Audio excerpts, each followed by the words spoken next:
የጎፋ ዞን ህዝብ ምክር ቤት አራተኛ ዙር መርሃ ግብር 13ኛ ዓመት የሥራ ዘመን 13ኛ መደበኛ ጉባኤ በሳውላ ከተማ በተካሄደበት ወቅት የዞኑ ህዝብ ምክር ቤት ዋና አፈ ጉባኤ ወይዘሮ ሀብታምነሽ ግራዝማች ከህዝቡ የሚነሱ የልማትና የመልካም አስተዳደር ጥያቄዎች ተገቢውን ምላሽ እንዲያገኙ ድክመቶችን በማረም ዞኑን ወደ ተሻለ የእድገት ደረጃ ለማሸጋገር የምክር ቤቱ አባላት ሚና የላቀ መሆኑን ገልጸዋል።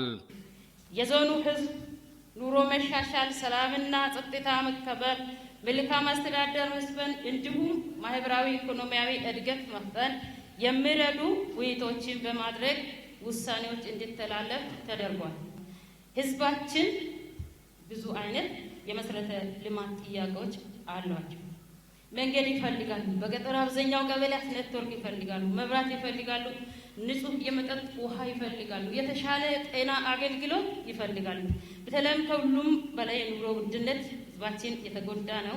ስለዚህ ምክር ቤቱ በአቋም መወያየትና አቋም መያዝ አለበት። በጉባኤው የዞኑ ህዝብ ምክር ቤት የ2018 ዓመተ ምህረት የሥራ ሪፖርት በምክር ቤቱ ምክትል አፈ ጉባኤ አቶ ቦረና ቦኖ ቀርቦ ውይይት ከተደረገበት በኋላ ጸድቋል።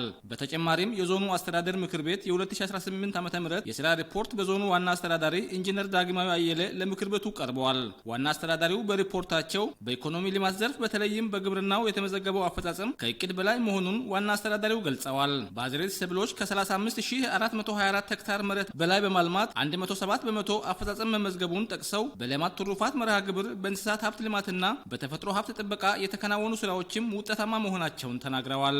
በአዝርዕት ሰብሎች 4,021,900 ኩንታል ምርት ለመሰብሰብ ታቅዶ 3,387,457 ኩንታል መሰብሰብ ተችሏል። በንግድ በኢንቨስትመንትና በቱሪዝም ዘርፎች የተከናወኑ ስራዎች የምግብ ዋስትናን ለማረጋገጥ ምርትና ምርታማነትን ለማሳደግና የገበያ ትስስርን ለማጠናከር አዎንታዊ ሚና እንዳበረከቱ አመላክተዋል። በመሰረተ ልማት ዘርፍ የተከናወኑ ተግባራትም የህብረተሰቡን መሰረታዊ አገልግሎት ተደራሽነትና የኑሮ ደረጃቸውን ለማሻሻል ጉልህ አስተዋጽኦ ማበርከታቸውን ገልጸዋል። በማህበራዊ ልማት ዘርፍም የትምህርት ጥራትን ለማሻሻልና የጤና አገልግሎትን ተደራሽና ጥራቱን የተጠበቀ ለማድረግ የተከናወኑ ስራዎች አበረታች ውጤት ማስመዝገባቸውን ጠቅሰዋል። 6ኛና 8ኛ 12ኛ ክፍል ደረጃ በቁጥር 27247 የማጠናከሪያ ትምህርት ለመስጠት ታቅዶ 25134 ተማሪዎችን የማጠናከሪያ ትምህርት እንዲያገኙ ማድረግ ተችሏል። በቀረበው የሥራ ሪፖርት ላይ የምክር ቤቱ አባላት የተለያዩ ጥያቄዎችና አስተያየቶችን አቅርበዋል። የቱሪስት መዳረሻ የሆኑ አካባቢዎች ቀጣይ በደንብ ቢሰራ ጥሩ ነው። የጎልማሶች ትምህርት በቅንጅት መሰራት አለበት። ምን አይነት ምርጥ ዘሮች ናቸው አሁን የሚያስፈልጉ? እነሱ አሉን ወይ?